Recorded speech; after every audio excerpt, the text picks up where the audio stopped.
Welcome to Burlap Teachers. Enjoy the video. You start by preparing the workbook so mapping is reliable. Clean the sheet. Remove merge cells, one header row, consistent column types. Once done, enable the Developer tab so XML tools appear. Go to File, Options, Customize Ribbon, check Developer.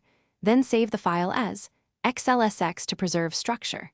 You take these actions because XML mapping relies on predictable column headers and data types. Inconsistent formatting will cause mapping failures later. Now you import or create an XML schema, XSD, and map it to your headers. Open Developer and click Source, then add your XSD. Drag each XML element onto the corresponding column header so Excel knows what becomes an XML node. Make sure numeric/date columns match schema types. Correct mismatches in Excel or the XSD.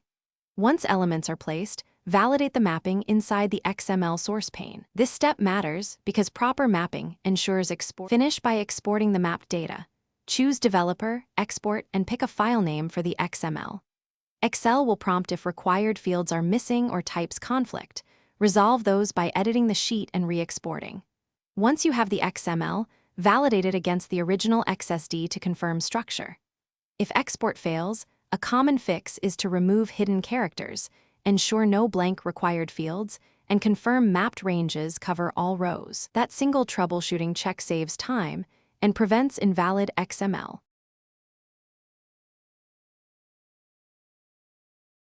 Thanks for watching. Consider subscribing if this video helped you.